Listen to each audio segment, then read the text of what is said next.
अरे रानी, ओ रानी, सो रही हो क्या अभी तक? रानी की जेठानी जोर जोर से चिल्ला रही थी घर के आंगन में खड़े होकर। रानी यानी मैं। तभी मैं भागती हुई अपने कमरे से निकली और बोली, दीदी आ गई मैं। जेठानी बोली, रानी तुम्हारा नाम रानी है, तुम रानी नहीं हो। मैंने तुम्हें रात में ही समझाया था कि सुबह को जल्दी उठ जाना तुम्हारी मुंह दिखाई की रस्म है। मैंने बोला कि दीदी रात को नींद नहीं आई और जगह नहीं है और मन में थोड़ा डर था कि सुबह आँख खुली ही नहीं तो। रजनी दीदी हंसती हुई बोली, रानी मेरी प्यारी देवरानी, जल्दी से घूंघट कर लो, अगर माँ जी आ गई तो हंगामा हो जाएगा। मैंने घूंघट किया ही था, तभी माँ जी वहाँ आकर कड़कड़ाती आवाज़ में बोली, चलो अब क्या यहीं गपशप मारती रहोगी तुम दोनों? हमने चलना शुरू किया ही था, तब माँ जी ने रजनी दीदी के कंधे पे हाथ रखा और बोली, पता है ना तुम्हें कहाँ से जाना है और कैसे जाना है? तब उन्होंने कहा किसके सामने घूंघट रखना है और कितना आपको बोलना है। रजनी दीदी कुछ बोली ही नहीं, बस अपना सर हिलाकर हाँ बोल दिया। मैंने भी बस अपना सिर हाँ में हिलाया। माँ जी के जाने के बाद मैंने पूछा, रजनी दीदी आप तो स्कॉलर हो और इन सब चीज़ों को कैसे निभाती हो? रजनी दीदी मुस्कुराई और बोली कि मैं थारे जेठ जी से बहुत प्यार करती हूँ, इसलिए अभी तक सब चुपचाप चीज़ें निभा रही हूँ।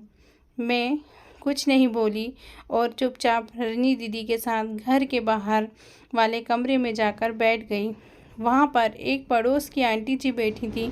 वो बोली कि ये कैसी बहू आई है, ससुर के सामने खड़े हैं, ससुर जी सामने खड़े हैं और ये यहाँ बैठी है।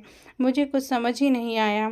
मतलब रजनी दीदी बोली कि आंटी जी अभी नई बहू है, यहाँ के रीति रिवाज सीखने में थोड़ा सा समय लग जाएगा। रजनी दीदी मुझे वहाँ से उठाकर मेरे कमरे में छोड़ेंगी। 6 महीने यूं ही छोटी छोटी चीज़ों में बीत गए। फिर एक दिन राहुल के साथ साड़ी लेने गई। राहुल का फ़ोन आया और वो दुकान से बाहर बात करने चले गए। साड़ी की दुकान पर मैं बेधड़क होकर साड़ियाँ देख रही थी। तभी साथ में बैठे हुए अंकल जी खांसे। एक बार, 2 बार, फिर 3 बार। मैंने साड़ी वाले भैया से बोला कि भैया इन अंकल जी को पानी दे दीजिए, बहुत खांसी हो रही है। अंकल जी भड़क उठे और बोले, क्या बदतमीज़ लड़की है, ये कुछ शर्म लिहाज है या नहीं इसे? दुकान पर हंगामा देख राहुल बाहर से भागकर अंदर आए और अंदर आते ही अंकल जी के पैर छूकर बोले, मामा जी आप यहाँ? मैं घबरा के दुकान से बाहर आई, एक लंबा घूंघट करके गाड़ी में बैठ गई। राहुल बाहर आए और गाड़ी में बैठकर गाड़ी बहुत तेज़ चलाने लगे।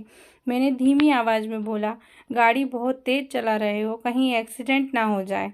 हम घर पहुँचे ही थे, तभी माँ जी ज़ोर ज़ोर से चिल्लाते हुए बाहर आईं, देखो आ गई ये रानी साहिबा, ख़ानदान की इज्जत मिट्टी में मिलाकर। तभी रजनी दीदी आई और बोली, माँ जी मेरी शादी को 6 साल हो गए हैं, मैं अभी तक मामा जी को नहीं जानती। तो ये कैसे जानेगी?